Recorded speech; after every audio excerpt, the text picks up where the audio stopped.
You're listening to 91.7 FM, WSUW, in Whitewater, Wisconsin.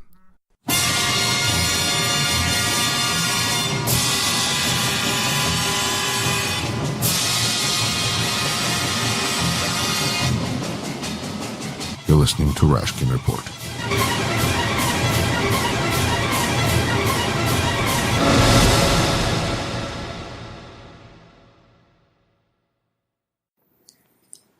You're listening to WSUW 91.7 FM, The Edge in Whitewater, Wisconsin. This is Rashkin Report, and I'm your host, Yuri Rashkin. On today's program, part 2 of my conversation with Alexander or SASHA Sotnik, an independent TV journalist in Russia who is currently, I would say, I'm trying to think of how many other independent journalists, TV journalists there are in Russia. And by TV, I really mean just video medium because, of course, SASHA Sotnik's videos are only visible on YouTube because there is no way that somebody with his level of, frankly, honesty would be able to make it on state TV in Russia these days. So, we're going to be playing part 2 of the conversation in which Sasha reflects on different things and most importantly passes on, I asked him a message, like what would he want to get, what information would he want to get out to listeners in the United States who may or may not care or know anything about Russia. And so I think that his message is not just important, but I believe it is authentic because it clearly comes from somebody who is dealing, who lives in Russia today and has a very strong opinion and is willing to go out and defend his opinion to listeners on the street, but really in more of a question form. But at least, in a situation where you have as much pressure on an individual, just having the bravery, I don't know if the bravery is the right word, because I know Sasha would disagree, but just feeling that it is okay and there's nothing extraordinary in going outside and asking people questions about what's going on in their country that are asking people to either just repeat talking points that they hear on TV or admit that things are really not going well. And I think because most people want to fit in, and they certainly don't want the troubles that can come from appearing on a very popular YouTube video saying something negative. Once in a while, I don't even know, I wonder, should have asked perhaps how many people Sasha interviews before he gets enough material. And I would imagine a lot of it depends on the location. Because if he's asking a question such as one he was asking on a recent show, do you feel that our country is moving more in the direction of Europe or more in the direction of North Korea? Because I think if you look at it as you're listening to Rashkin Report and perhaps paying attention to some other news outlets out there that are not coming from Russia, you'll see that it's just the country is marching really towards not necessarily, well, North Korea is one way to describe it, but some kind of a fascist dictatorship. And people on the street who would, most of them, of course, wouldn't dare to answer. But then you start to get responses where people go, Russia has our own way. We're not really following anybody. We have our own path. Which is an interesting statement in my opinion. And of course, some would say that, I think, well, not of course, but some people did say that I believe we are moving toward North Korea, and then discussion, I suppose, centers on how close Russia is to North Korea currently, and what does it really mean. But that's a, battle of definitions. I don't remember if anybody will say that Russia is moving towards Europe, unless perhaps saying that this, unique Russian way is somehow a little bit more European than it is North Korean. Yeah.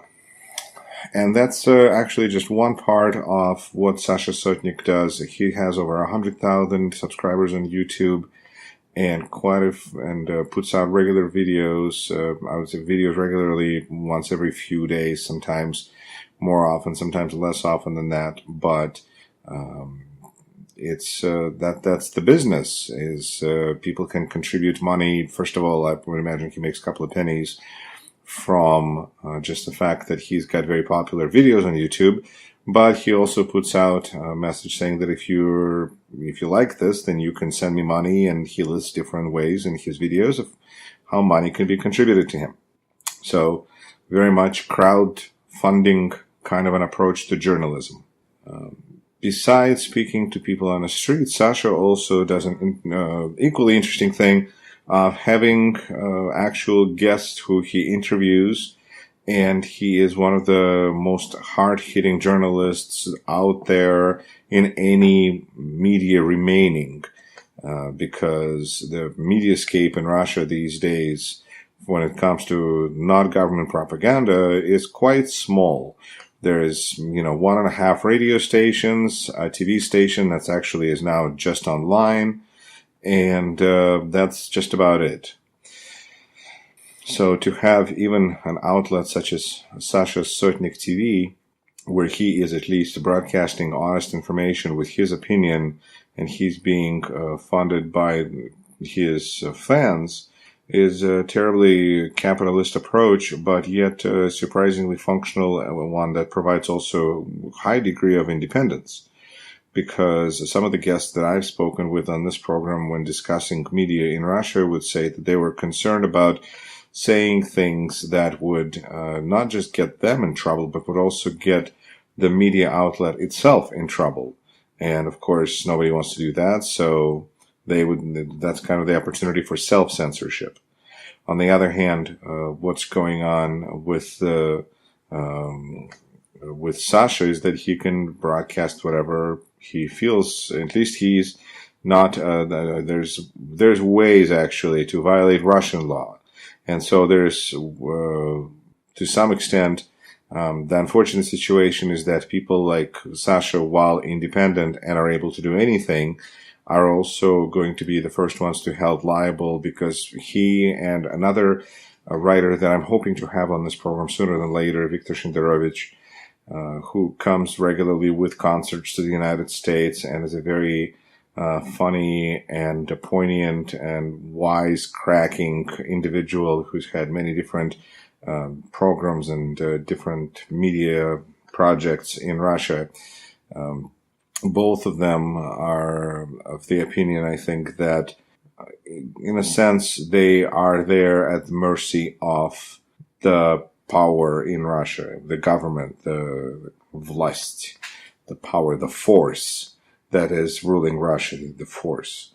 And that means that until they make somebody really angry, they're fine. And if they make somebody really angry, then it doesn't matter if they cross the legal line or not. But because law in Russia exists as a way of punishment, it's not as a way to kind of held things in check. It's about that when you need to punish somebody, you have a law to do it with. Which is a very different approach than perhaps we're used to seeing here in the United States. But hey, that's one more reason to thank my lucky stars when I wake up not in Russia every morning.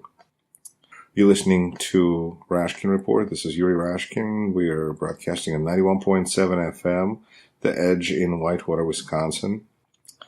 And what is going on in Russia these days? Before we get to the second part of the conversation with Sasha Sotnik of Sotnik TV, let's do a little bit of a reset on what is going on in Russia these days, because it is a very, very, very important time and dates. May 9th features the biggest parade and perhaps at this point the biggest holiday that the Russians celebrate all year, which is impressive considering that Russians do like their holidays, and it's a party time, and life stops effectively for a couple of days before and a couple of days after. However, people still imagine, well, I'm not going to say that they get things done, but that's a different conversation. So May 9th is the day that Russians celebrate as the day when the Great War for Fatherland has ended. If this sounds a little bit weird, let me fill you in. As you may know, World War II started on September 1st, 1939, and it ended on September 2nd, 1945. So, September 1st, 1939 through September 2nd, 1945. 6 years and 1 day.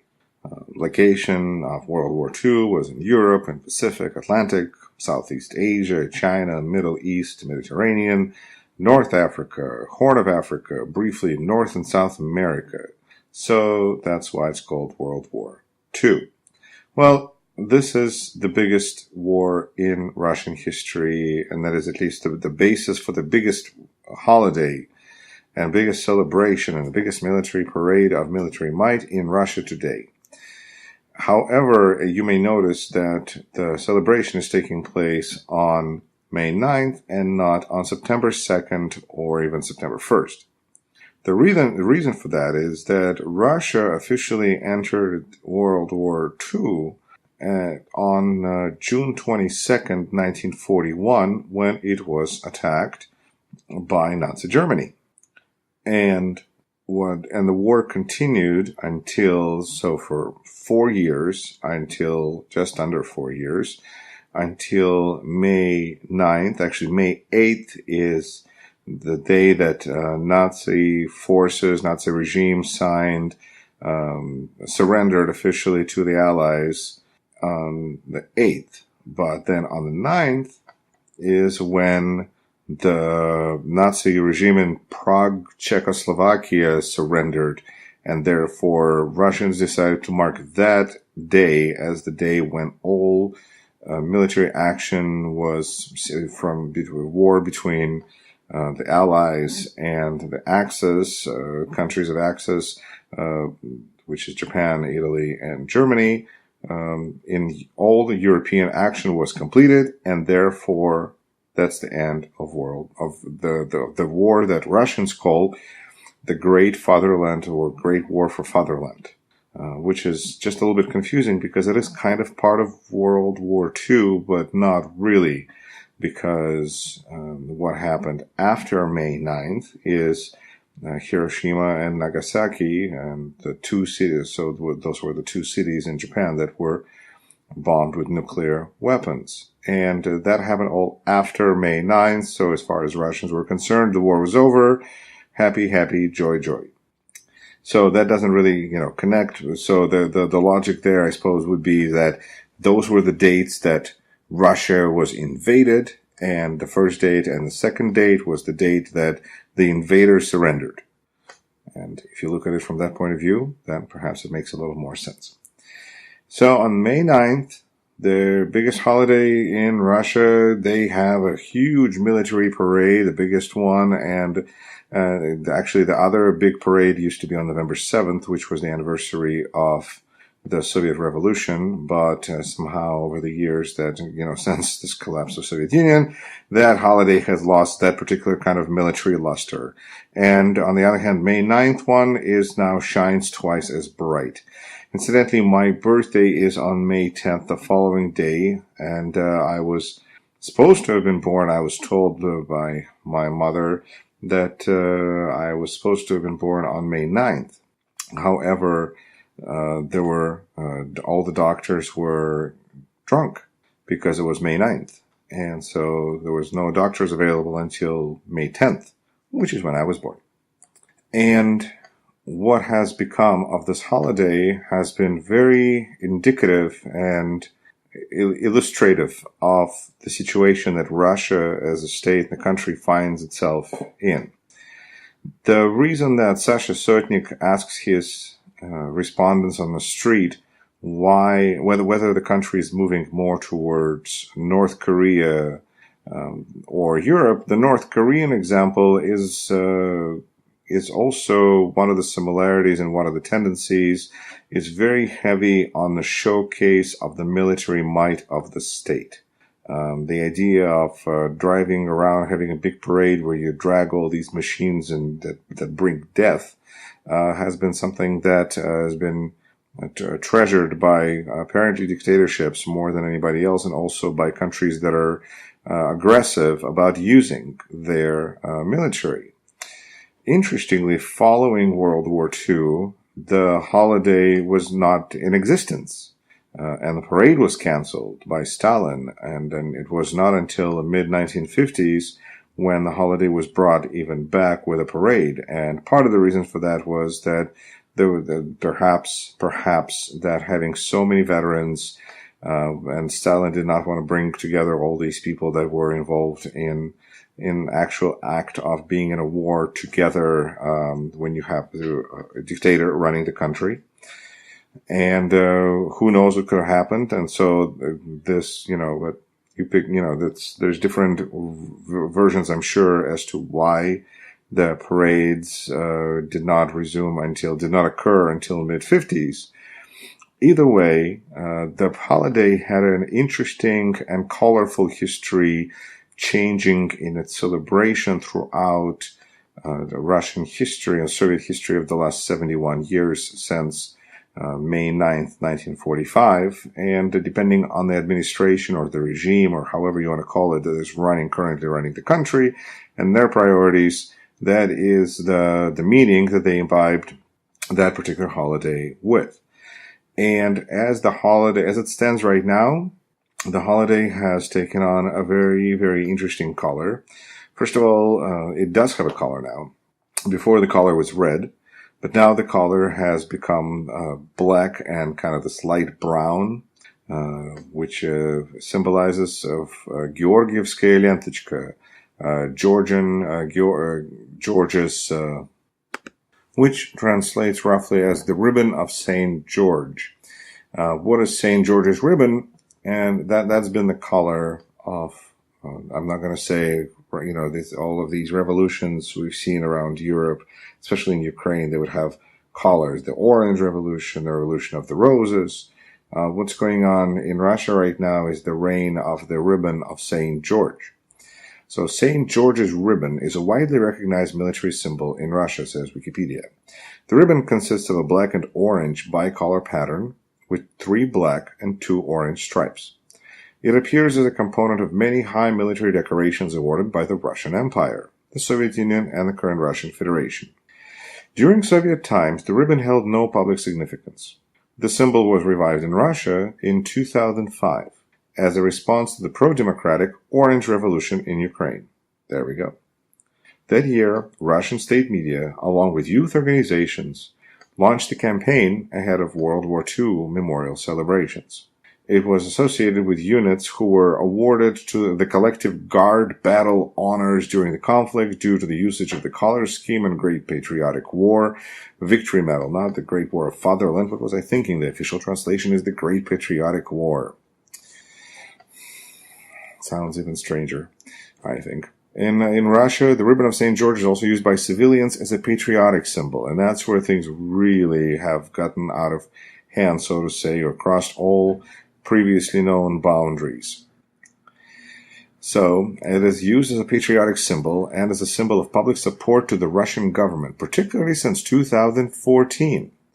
In Ukraine and the Baltic states, Estonia, Latvia, and Lithuania, the symbol has become widely associated with Russian nationalist and separatist sentiment, and actually some of those countries have banned the ribbon of St. George, considering it as a symbol of almost like aggression from another country.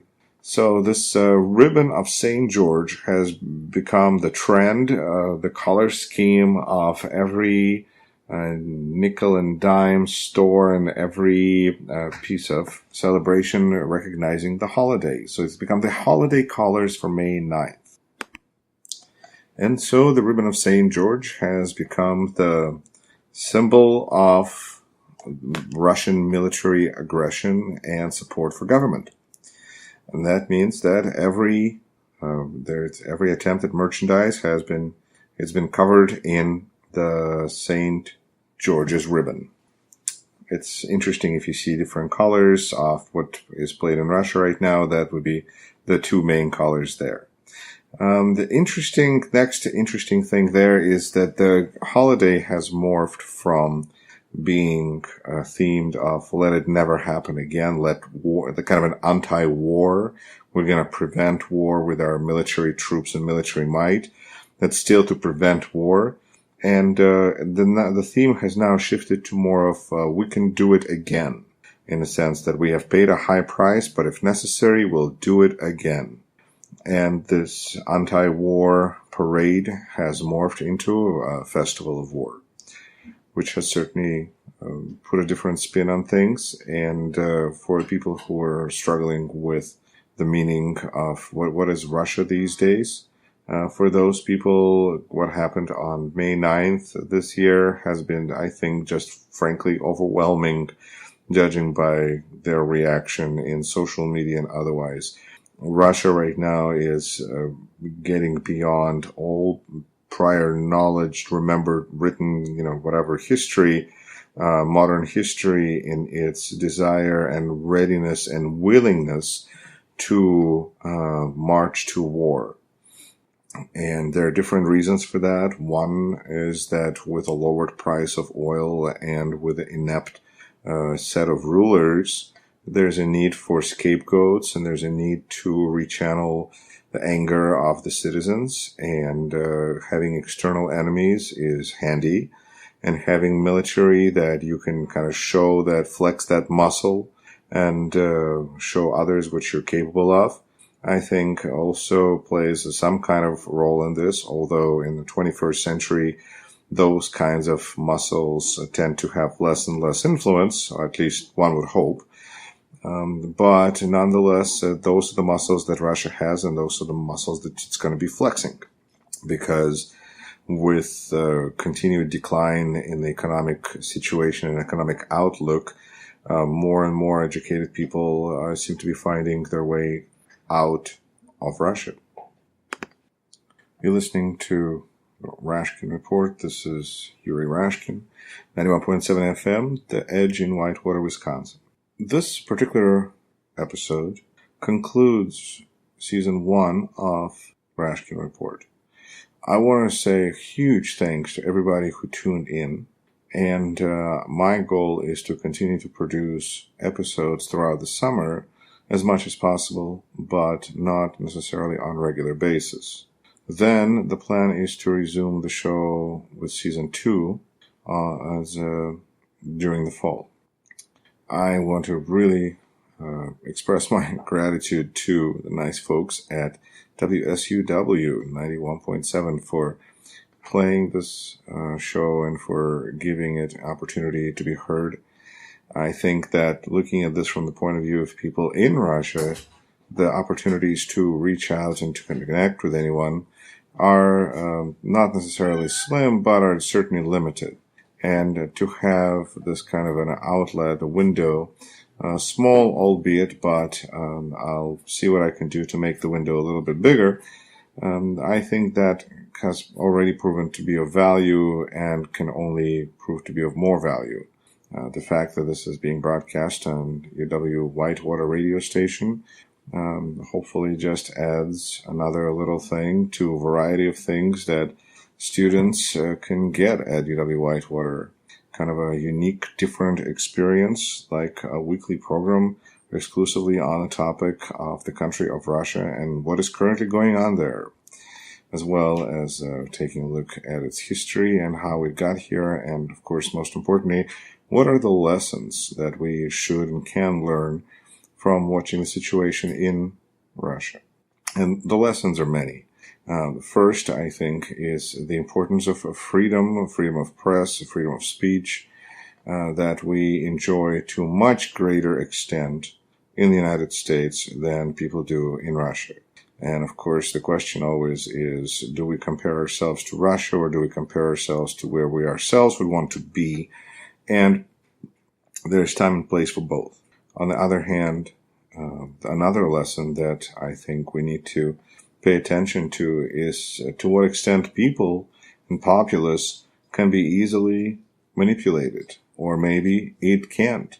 And this is one of those social experiments that is hard necessarily to issue a definitive answer, but looking at how much people of Russia allowed their freedoms and their rights and their laws to be destroyed, basically destroyed, without having any sort of uprising is truly amazing. As one of my guests earlier this season, Lev Schlossberg, pointed out, Russia is not ready for a bloodless revolution. And that is a scary, scary statement, because when you think that the only way that power in Russia could change is through revolution, because there is no democratic way to change power, and if there's revolution, then it's going to be bloody, then you can imagine, if you're a person living in Russia, how you would be kind of opposed to this idea of revolution, and certainly very scared of it, because we're not talking about political revolution of Bernie Sanders. We're talking about a bloody uprising where violence takes over and the law and order are gone. It could be gone for a little bit or a lot, and considering that there's hardly any now, I think that it wouldn't take too much to probably just overwhelm the corrupt system that runs Russia now. So that would be, of course, at some point throughout Russian history, there have been many bloody rebellions, Pugachev and others, Stenka Razin, when people, there would be a wave of violence, and then eventually government troops would push back and restore peace or murder everybody, however you want to look at it. And to think that the country is once again marching in that direction, and the people are peacefully letting themselves be pushed into a corner with the boundaries getting tighter and tighter and tighter. And yet, to observe people who are just letting it happen, it's truly is amazing. And I think that we in America can certainly learn something from this, such as we need to stand up for our rights. We need to defend ourselves in different ways. There's actually a very popular theory that the dictatorship in Russia would not occur, would not exist, if people had free access to guns. But because communists in 1917, pretty early on, got rid of all the guns as quickly as they could following civil war, then Russia has been a country with a population not generally armed. Sticks, knives, and, the guns are just not as pervasive in that culture as they are in our culture. But here in the United States. So the logic is that if everyone could be armed, then dictatorship would never work. So, but it is important to remember that if we don't stand up for ourselves, then and in fact, even more importantly, if we don't stand up for others, and that kind of goes back to this whole idea of when they came for those people, when they came for communists, I didn't speak up because I'm not a communist. When they came for gypsies, I didn't speak up because I'm not a gypsy. When they came for socialists or whatever, and then they came for me, there was nobody left to speak up for me. And that outlook is very, very important to keep in mind, and just to remember how really important it is. That when we refuse to stand up for others, how difficult it is then for somebody else to stand up for us. And when there's a tradition of people just basically standing up for themselves individually and doing whatever they need to do to make their situation, their individual situation and their family's individual situation better, you imagine living in a country that's governed really just by luck. I was thinking there was back in the 90s, Boris Yeltsin was once asked if he was religious, and he said, "No, I'm not religious, I'm superstitious." And a lot of people, he said, in Russia are superstitious. And I think that really makes a lot of sense in light of the conversations that I've had with my guests over the last year, and everything else that I've read up to the point and listened to throughout. And that is that when you live in a situation in a country where you have very little control, you just got very little control over things that could happen to you, including going to jail because you were framed, because there is no independent court and who knows what. you start to believe in good omens and bad omens because you believe in luck. You believe in the shortness of and the fleetingness of life, but you also believe in being superstitious because that has as much control over your life and its outcome sometimes as your best efforts.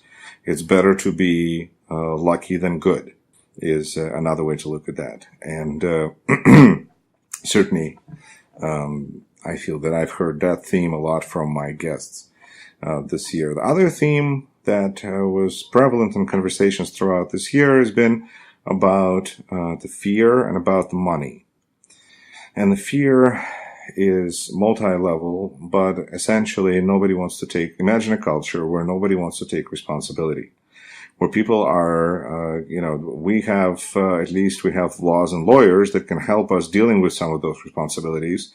But imagine a situation where a police officer is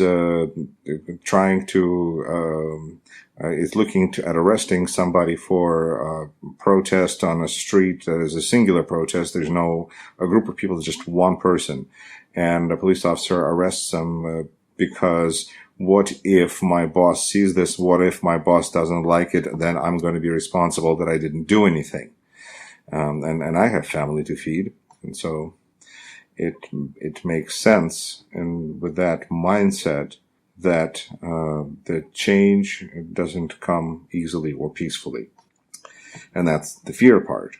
And of course, the other part is money, and that is the extreme level of corruption that we observe in Russia, where it is now number one in the world by some measures, ahead of such wonderful countries in Asia. I think it's Philippines and Malaysia. So, as it was announced, as it was said by someone earlier today, isn't it great to be number one in something? So, corruption. One of the things that my guests bring up from time to time is the conversation about this national idea. And what does national idea mean to Russia? Does Russia need to have its national idea? There used to be communism that was a simple idea, but a simplistic idea, but it worked. And what is the idea now? And it seems to me that some kind of a fear mixed with money, perhaps with desire to have no responsibility and have freebies is emerging as a national idea in today's environment.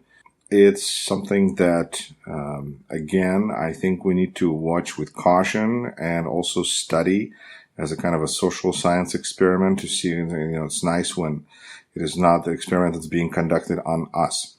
As another one of my guests earlier this year, Professor Ivan Kurila of European University in St. Petersburg mentioned, he said that he feels like he is a scientist who also lives in a lab, and he's observing this experiment being conducted on him without his will, being an unwilling participant, but still he is a scientist, so he can analyze the situation accordingly.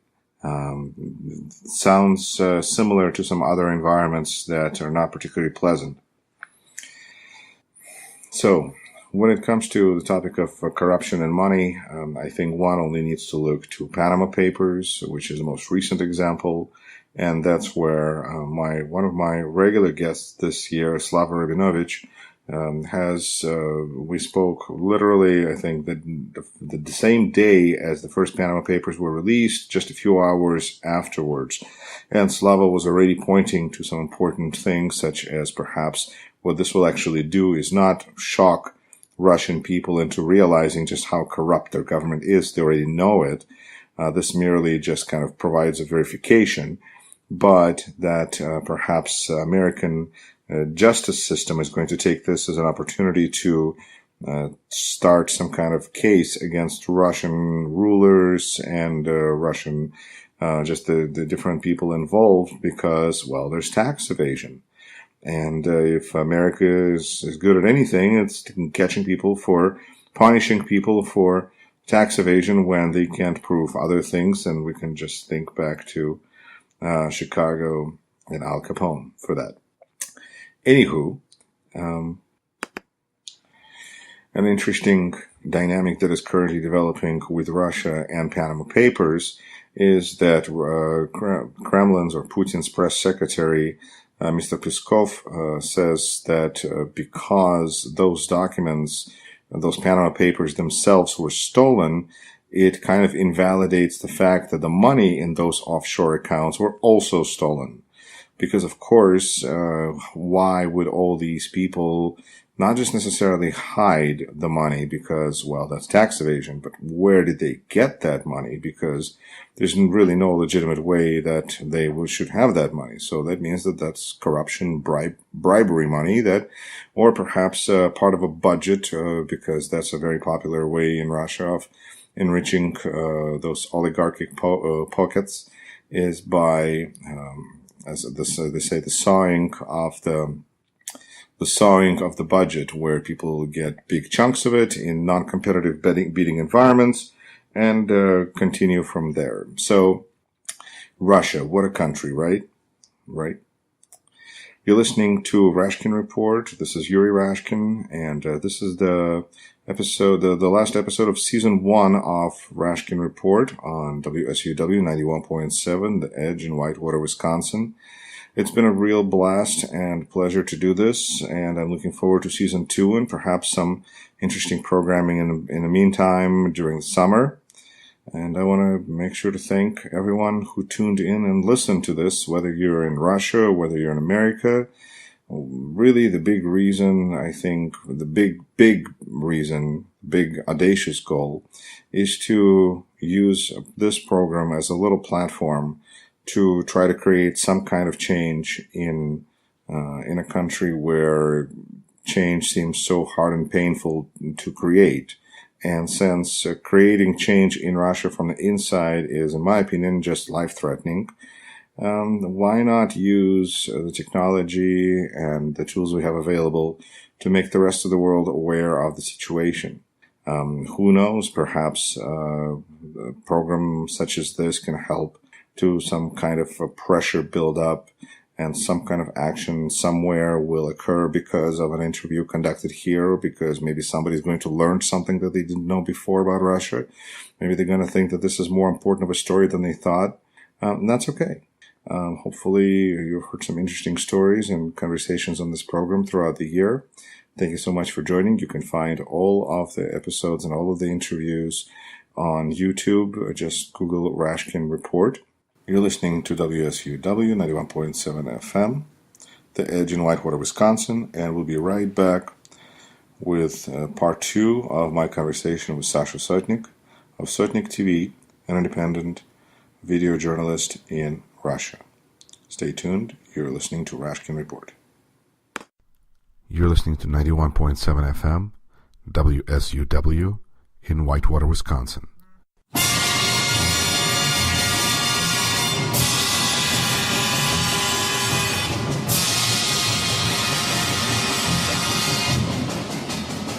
You're listening to Rashkin Report.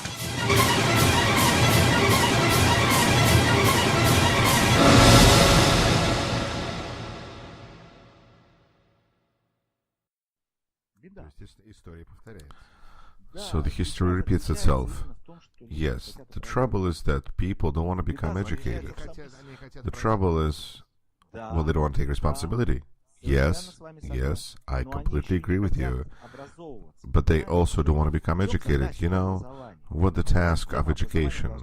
The system of education is supposed to be built in such a way so that person didn't just learn to perform tasks, but so that a person learned to think on their own, to analyze, to come to their own conclusions, to make their own opinion. But in order to build their own opinion and to be able to articulate it, it's necessary to take responsibility, because yes, the word also, and perhaps even first, because the word was first, you carry responsibility. To my big disappointment, our society is very infantile. It's afraid of responsibility like fire. And the fear of this responsibility you can see, including during my conversations with people on the street, why they're afraid. Sasha, Slavy Nazemtsev said that in his opinion, said the two things you cannot do in Russia. He said, first, you cannot dig in other people's money, do investigations, find out where the money came from, where they went, and you cannot go on the street with a protest.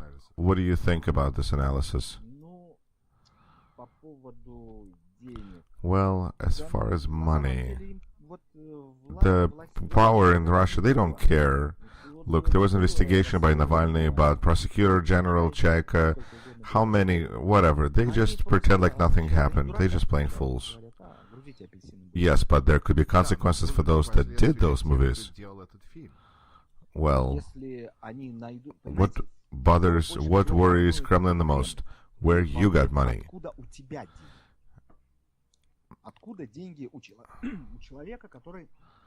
Where is the money coming from for the person who is criticizing them? Who is financing you?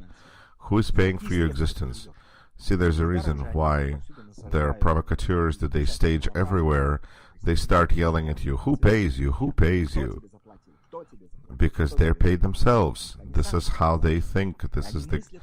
They think through categories of money. So in that sense, everything is very transparent here. So money is not a national idea? No. Freebie is a national idea. Freebie. That's why we often see these weird pictures of when people are getting blintzes off a shovel because it's free, and people gather because it's free. Because it's free. Yes. Freebie. I thought of the same joke. Yes. And as far as going on the streets, dangerous? Well, it's already, how do I say, the power in Kremlin, they have a kind of a grabbing reflex, like Pavlov's dog. As soon as they see a person that is standing in their single protest, because they don't want to carry responsibility either, policemen. They see a person with a poster, just in case, better to stop them, just in case, better put them in jail, because what if the boss will see it, they won't like it, and I'll have to be held responsible. And I have kids at home, I could get fired, I have kids, they have to be fed. So this idea of feeding, don't be upset at policemen because they have feeding their families to feed. You can't build your joy on misery of others. And I'm sure that everyone that is now serving the regime, every one of them, in some way, the boomerang will fly back to and come back to.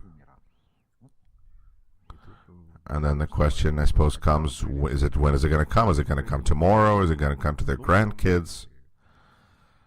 But it's hard to say. It's hard to say. Everyone has their own history. I often say that don't think that it's all nice, quiet, and peace and quiet, beautiful here. No. Remember the words of Vladimir Lenin, who said at the end of 1916, he said, because he had this meeting with students, and he said, we, the old people, are not going to live to see the revolution, but the young ones, there's a chance. And then, boom, February 1917. Russia is a country of surprises. I've always said, and I always remind people that if tomorrow it was nice and quiet, it seemed like not a single mouse will squeak. Nothing is impossible. Swamp. Everything's over. And then my wife reminds me that remember 5th of December 2011. I was there, by the way. I came to Chistые Prudy, the boulevard, subway station Turgenevskaya, and that's when they organized, the announcement was for 500 people meeting. And I remember Misha Schneider, his eyes were, when he saw the crowd of people that were coming down the street from all directions and is going to this boulevard, he freaked out. He said, look what's going on. Nobody expected this. This is always suddenly. This is always spontaneous. It's a movement. And in Russia, nobody will be able to predict when this is going to occur. That it will occur suddenly, I do not doubt. And there could be some joke or something, little event. maybe every day, but the one that will at certain point will galvanize and detonate. That sounds like that's what Mr. Putin is thinking when he set up his National Guard. He must be completely agree with you. Yes, he agrees with me, yes. Moreover, they have real projections, unlike us. They're feeding us with this 86% approval rating.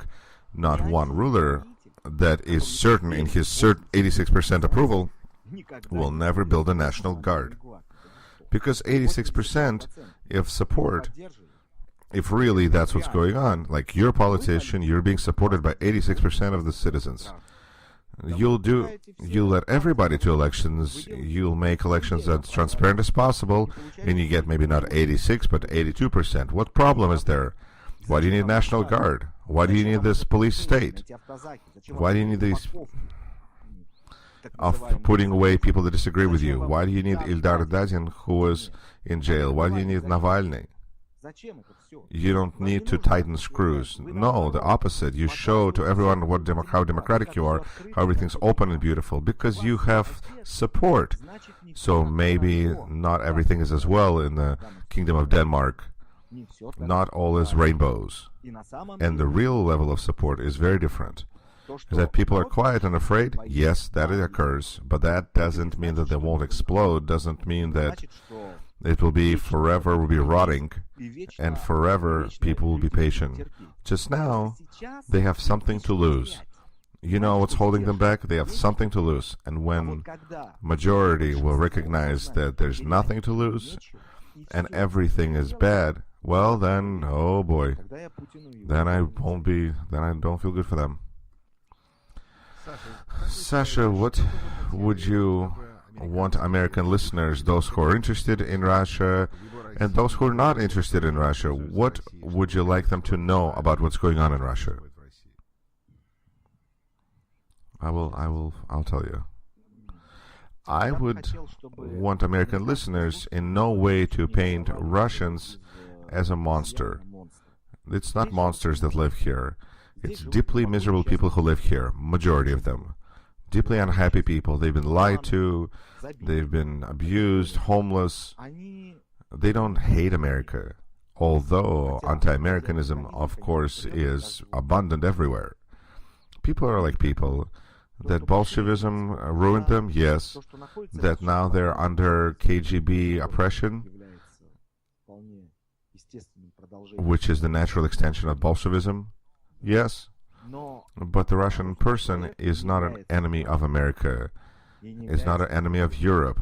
To my big disappointment, we're most likely our enemies to ourselves, today's Russians. They just don't realize it. They think that somehow it's going to get fixed. But they're going to have to take responsibility and do something. I would wish that Americans would turn to their government, their president, or next president, and to be less patient with the Kremlin's regime, with the top of Kremlin, to do everything to completely political and economic isolation of the gangsters that are running Kremlin. Those are animals. Those are not people, they're animals. Those are not politicians, they're just gangsters, gangsters of planetary scale. Thieves and murderers. And it's needed that American people and American politicians understood that Russia today reminds of a plane with a bunch of terrorists. These passengers, Russian people, most of them don't understand that this plane is going to crash, and not everyone will survive. Part has Stockholm syndrome. They just say to each other, look, Dmitry Anatolyevich Medvedev, such a nice, charming person. It's okay that he has a gun, but he's so kind, we can probably make a deal with him. Or look at the wonderful Ella Panfilova. She's a woman. Who cares that she has a grenade, but she's a nice person. She says that she will protect us, our rights, when we were taking hostages. But most people don't understand that they're hostages. It's important that in the White House people understood this. It's important that they stop shaking hands with terrorists. It's important that they understood that everyone will suffer. But SWIFT system needs to be turned off. This system needs to be drained of its lifeblood and freeze their accounts. I'm saying some big things right now, I understand. Because it's a stick that hurts on two sides, and it's a double-edged sword and will hurt me too. But these guys will only leave only because of force. Either force will be rebelling from below, or they're going to get themselves into some kind of a war out of desperation. Because if they are going to be blackmailing, and they're blackmailing, 2 years it started first. The radioactive ashes on the Russian TV, that of course it wasn't the host, it was Putin that said that, because no host would dare to say it if he didn't get a call from above and said go for it. This game is very dangerous because radioactive remains there are. The rockets, yes. I understand that in the White House they're mostly concerned about whether the person that has nuclear button is responsible or not. And this seemingly sensible person tomorrow can become not responsible. Can the world afford such luxury as to sit on this powder keg with a lit fuse that either lights the fuse or puts it out? If he decides he won't put it out, I would very much hope that Americans would understand this. I would very much not want that this regime completely turned fascist. It's more and more starting to look like fascism, not Nazism, although there's some Nazi things that are happening too. I mean, they made illegal Mejlis, which is the legislative body of Crimean Tatars, and they made that illegal. So that's Nazism. I would very much not want that Putin's regime became Hitler's with buttons, with nuclear buttons. And we have to understand that not a single country has not been able to get over fascism from the inside. It was always defeated from external pressure. Hitler's fascism was just taken out by anti-Hitler coalition. We all remember this. So maybe I need to remember it one more time. When we were speaking about fascism with my respected guest, Professor Zubov, I kind of disagree with that Putin's regime reminds of Franco's regime in Spain. I disagree with that. I think Putin's regime is more like takes roots from Mein Kampf of Hitler, even though without the direct Nazi bent. But it's not as important. It's kind of a Putalini. You can call him Putler or Putalini. He bends in different directions. Sasha, then, in that case, last question.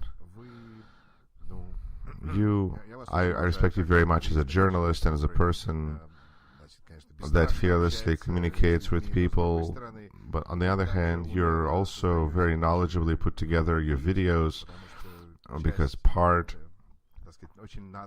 they have to be edited correctly, they have to line up right, put the interviews in the right order. As a person that has at least graduated, got a degree in musical theory, understand the importance of creating the arc of composition, and so on. Then my last question to you: what title would you give to this conversation? What title? Headline? Oh, you asked me a tough question. As far as composition, you're correct. Yes, we always line up a kind of composition, doing very clear composition in our interviews, in our stories. But because I'm also a writer, then I've been member of the Union of Russian Writers since 1993. I understand the laws of composition, and very much so. It's not as simple. I'm thinking it needs to be something not dark, because no matter how much they talk about Russophobia in Fifth Column, well, Fifth Column is actually in Kremlin. Just a second, I'm going to think about this. About everything. We talked about everything. Because I think that the title is something like Putin is a pig. It's kind of boring. Of course not. I would say, no need to be afraid, because fear is that what they're trying to affect us with. So like Harry Potter, that monster that jumps out of the closet and expresses your fears. Yes, yes. They feed on our fears. And so just don't be afraid. And that's always when I meet with people, they ask me, aren't you afraid? No, I say, no need to be afraid. Just, we should be careful, but afraid? No, it's not worth being afraid. Sasha, thank you so much, and I hope we'll continue this in the future. I think so too. It was very nice to talk to you. I hope you'll be able to get something out of what I said. I will send you the links so you'll be able to review for yourself. I also do not edit my guests. I think that it's impolite, especially considering the situation in Russia. Just like you said, it's very important to trust between the guest and the show so that the soundtrack remained as much as possible intact. Of course, I had one guest who said, please edit and shorten it, but that was just one person. If you feel this is interesting, then there's no need to edit it. Thank you, Sasha. Take care. Good luck. And we're going to conclude this season and this show with a song quite famous in Russia these days called Labutene, after famous platform shoes by band Leningrad, about a lady that goes to an art show, but she is the main exhibit. Thank you. Водил меня Серега на выставку Ван Гога. Там было тёлок много и нервы, как канат. Но я не недотрога дала конец порога. На выставке Ван Гога я главный экспонат.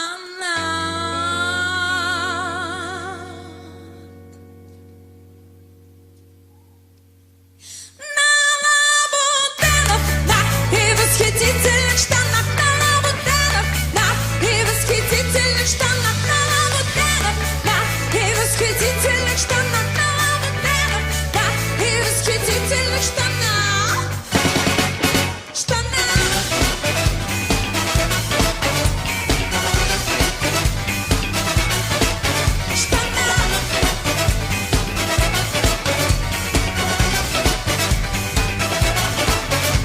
Мы с Генкой и Маринкой ходили в Маринку послушать чисто глинку, партер туда-сюда.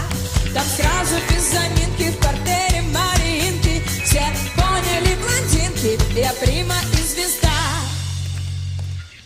На лабутенах, на и восхитительных штанах, на лабутенах, на и восхитительных штанах, на лабутенах, на и восхитительных штанах, на лабутенах, на и восхитительных штанах, штанах.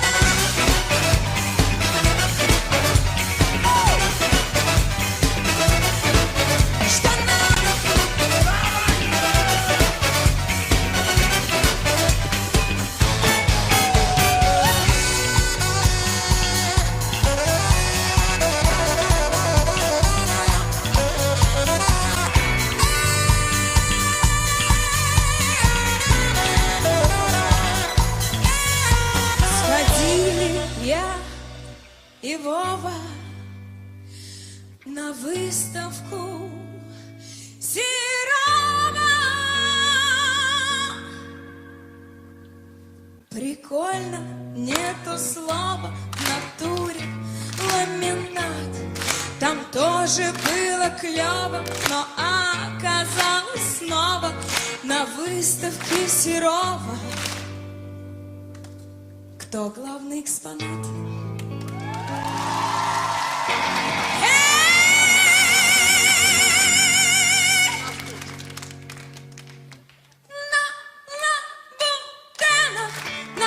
И в восхитительных штанах, на лабутенах, на и в восхитительных штанах, на лабутенах, на и в восхитительных штанах, на лабутенах, на